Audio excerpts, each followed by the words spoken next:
Part 1. You will hear a conversation between a clerk at the inquiries desk of a transport company and a man who is asking for travel information. First, you have some time to look at questions 1 to 5.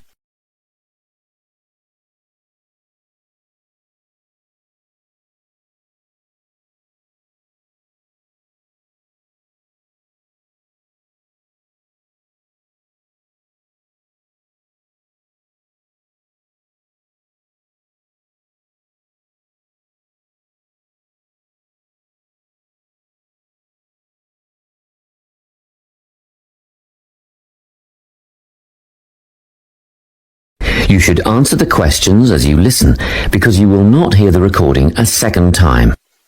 Listen carefully and answer questions 1 to 5. Good morning, Travellink. How can I help you? Good morning. I live in Bayswater and I'd like to get to Harbour City tomorrow before 11 a.m. Well, to get to Bayswater... No, I live in Bayswater. My destination is Harbour City. Oh, sorry. Right, so that's Bayswater to Harbour City. Are you planning to travel by bus or train? I don't mind, really. Whichever option is faster, I suppose. Well, if you catch a railway express, they'll get you there in under an hour. Let's see. Yes, if you can make the 9:30 a.m. express, I'd recommend you do that. Great. Which station does that leave from? Helendale is the nearest train station to you. Did you say Helensvale? No, Helendale. That's Helendale.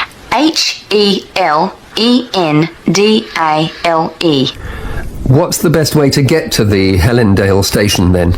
Well, hang on a minute while I look into that. Now, it seems to me that you have two options. Option 1 would be to take the 7:06 bus from the Bayswater Shopping Centre to Central Street. When you get there, you transfer to another bus which will take you to the station. Or, the second option, if you don't mind walking a couple of kilometres, is to go directly to Central Street and get straight on the bus going to the train station. OK, which bus is that? The 792 will take you to the station. I guess the walk will be good for me, so that might be the better option. What time do I catch the 792? There are two buses that should get you to the station on time, one just before 9 o'clock and one just after. But look, at that time of the morning it might be better to take the earlier one, just in case there's a traffic jam or something. The 8:55 is probably safer than the 9:05. Yeah, I don't want to miss the train, so I'll be sure to get on the 5 to 9 bus. Before you hear the rest of the conversation, you have some time to look at questions 6 to 10.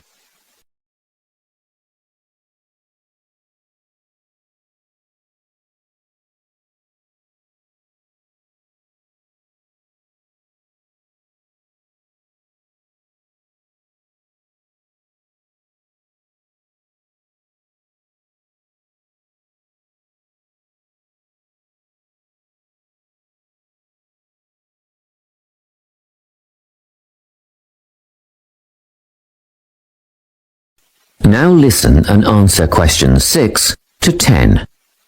By the way, how much will I have to pay in fares? Well, you can get a ticket on the bus for $1.80 cash, and you'll need $10 each way for the train. Wait, do you have a Travellink card? No, but I can get one before tomorrow. OK, well that'll make it considerably cheaper then. The bus will cost $1.50 each way, and the train to Harbour City will still cost $10 because you'll be travelling during peak hours in the morning, so no savings there, I'm afraid. However, if you could come back at an off-peak time... What does that mean? Well, if you could start your return journey before 5 p.m. or later than 7:30 in the evening... Actually, I wasn't planning on coming back till at least 8 o'clock anyway. Oh, in that case, you can make quite a saving if you use your Travellink card. You did say you were planning to purchase one, didn't you? Yes, I'll pick one up later today. Good. That would mean your return train journey would only cost you $7.15 with your card. Thank you. Is there anything else I can help you with? Actually, there is. Do you know if I can use the Travellink card on ferries? If you're thinking of the Harbour City ferries that go back and forth between the North and South Bank, those are the commuter ferries, then yes. A one-way trip costs $4.50, but with your card you'd make a 20% saving and only pay $3.55. So $3.55 for the commuter ferry. What about the tour boats? You mean the tourist ferries that go upriver on sightseeing tours? No, they only take cash or credit card. They're not part of the Travel Link company. Oh, I see. I don't suppose you know the cost of a tour? In actual fact, I do, because I took a friend on the trip upriver just last week. We decided on the afternoon tour, and that was $35 each, but I understand that you can do the whole day for $65. Thank you. You've been a great help. My pleasure. Enjoy your day out. That is the end of part 1. You now have half a minute to check your answers.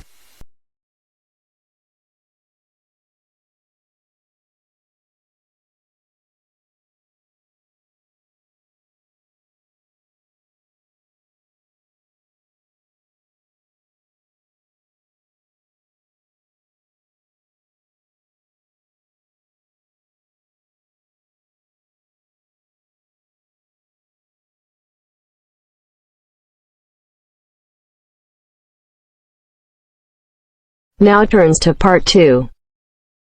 Part 2. First, you have some time to look at questions 11 to 15.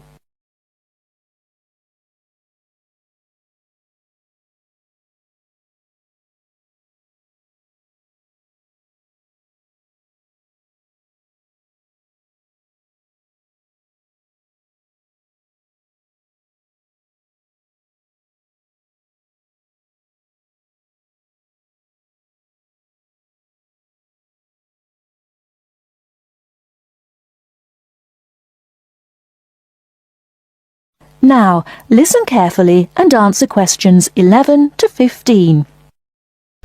Starting at the beginning, you can see the on-off switch just beneath the two lights. Having turned the machine on, these lights now become very important. When the light on the left has gone out, you can begin making coffee, as it means the water is now hot enough. Next to that is the water level light. If this is illuminated, it means the machine does not have enough water. It is essential that you turn the machine off and add more water the moment this light comes on, otherwise you could damage the heating element. Once you have checked that both the heater light and the water level light are off, make sure the filter holder, that's the part with the handle just under the control panel, is in place. Once you have your cups ready, it is time to press the coffee delivery switch. That's the button just above the filter holder beside the boiler meter. Remember to take a quick look at the meter as it tells you the exact temperature of the water. On both the left and right hand side of the machine, on the same level as the filter holder, you can see the steam pipes used for heating milk. These steam taps need to be cleaned regularly to avoid blocking. And finally, if you do spill any coffee, don't worry.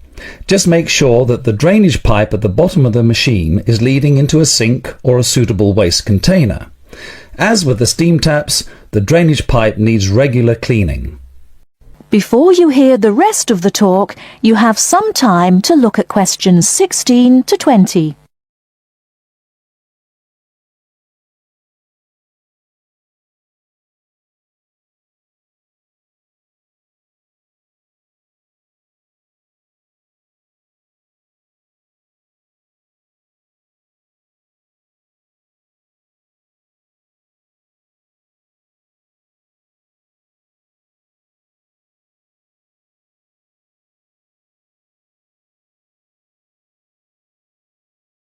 Now listen and answer questions 16 to 20.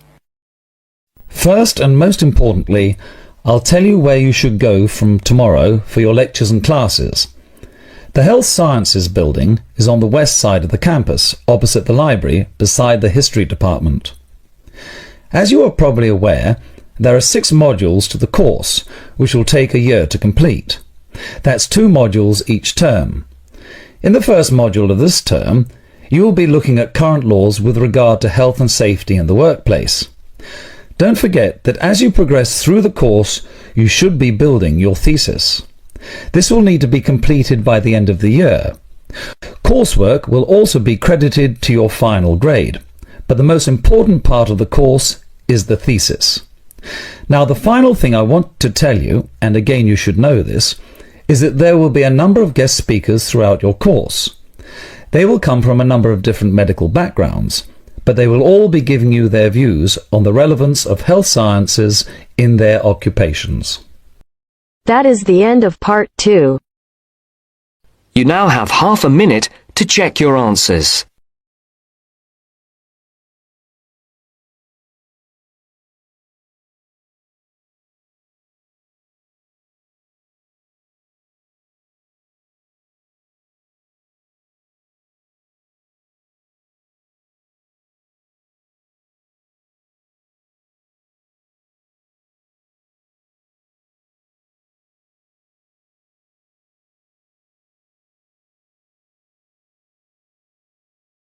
Now turns to part 3.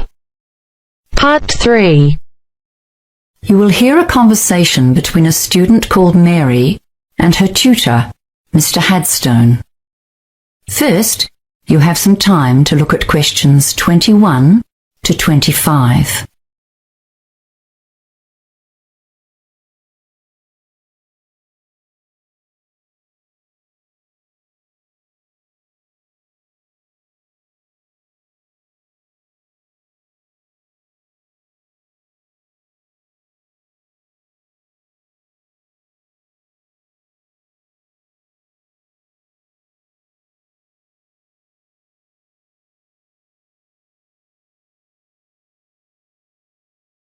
Now listen carefully and answer questions 21 to 25.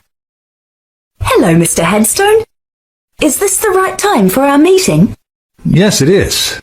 Thanks for coming in at such a late hour, Mary. I know you've had a busy day studying and will be keen to get home. And thanks for volunteering to run this project. It's going to help you develop and practice skills needed by teachers today. Field trips are getting more and more a part of school life. So as a student of education, it'll be wonderful training for you. It's really a great opportunity. We did loads of field trips at school, so I've got a good idea of what sort of things we could do. I expect so. But we're here to go through the basics of planning one, and the trip leader carries a load of responsibility. Right now, you're focusing on activities, but your main job is to consider the dangers and come up with ways of countering or avoiding them. There are lots of government regulations you won't have been aware of on your school trips, but they're just a guideline for your own planning. Some of those school trips you went on would have been pretty adventurous, right? Yeah. Okay, and your plan needs to be tailored to the kind of trip you're doing. On a well-planned and successfully led adventure trip, we don't often hear of problems, even though sometimes there's bad weather, for example, that a school party has managed to combat. That's because the leader created a well-thought-out hazard management plan. Ah! I thought I'd just be taking my mates out on a trek. Now it's all paperwork. Yes, well, that's why I called you in. We'll work on this together over the next few days. I just wanted to give you a heads up on what you'll need to think about. There are some aspects that every trip needs to consider. What do you think they might be? Well, heavy rain, or high winds, I guess, and any dangers in the terrain? Yes, we call those the significant factors. And another important one is the makeup of your group. But you don't need to go overboard. There are some kinds of hazard that you won't need to think about at all. Things like hurricanes, earthquakes, radioactivity, or major diseases such as cancer. The official name for those is unlikely events, because they almost certainly won't happen. Before you hear the rest of the conversation, you have some time to look at questions 26 to 30.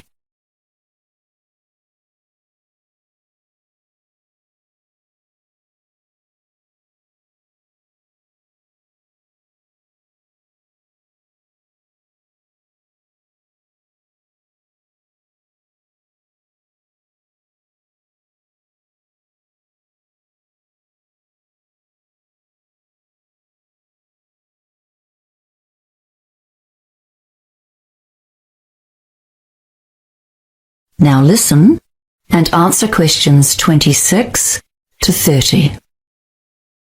Okay, so let's consider the hazards seen as most likely on a field trip into the countryside. Weather causes real problems.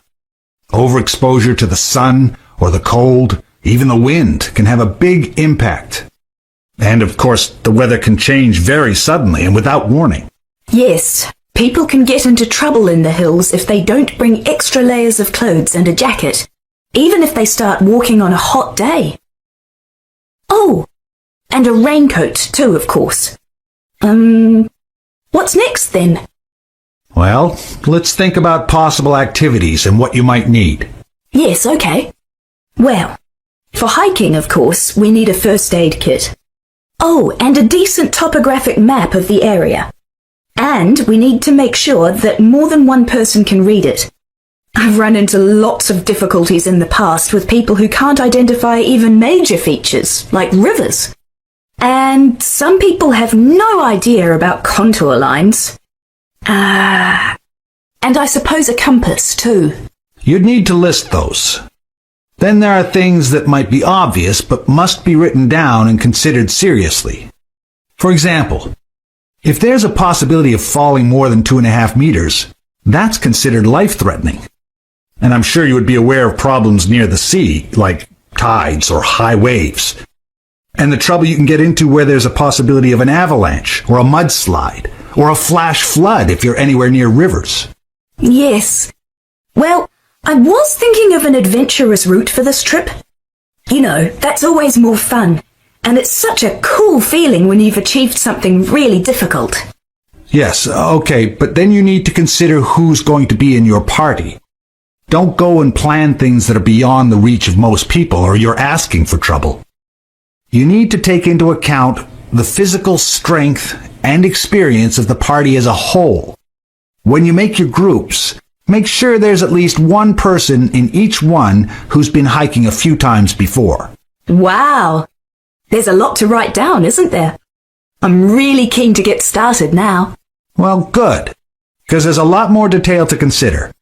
For now, I'll just mention 2 more of the common hazards for high school trips in particular. Yes? The Ministry of Education website says don't use inexperienced volunteers. And don't allow student drivers to bring their own cars, or to drive anyone else's car for that matter. Well, now I really have something to think about. Thanks, Mr. Headstone. That is the end of part 3. You now have half a minute to check your answers.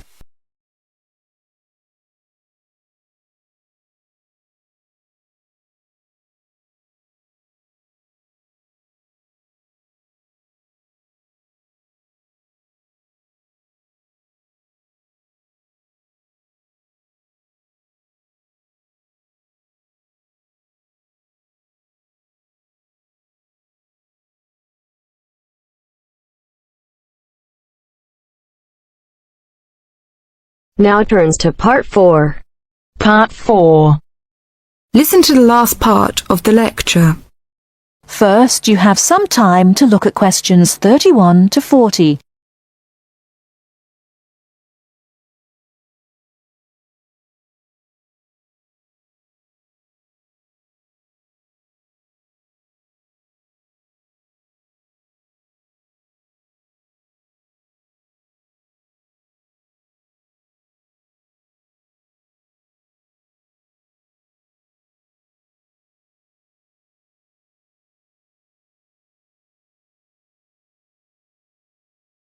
Now listen carefully and answer questions 31 to 40.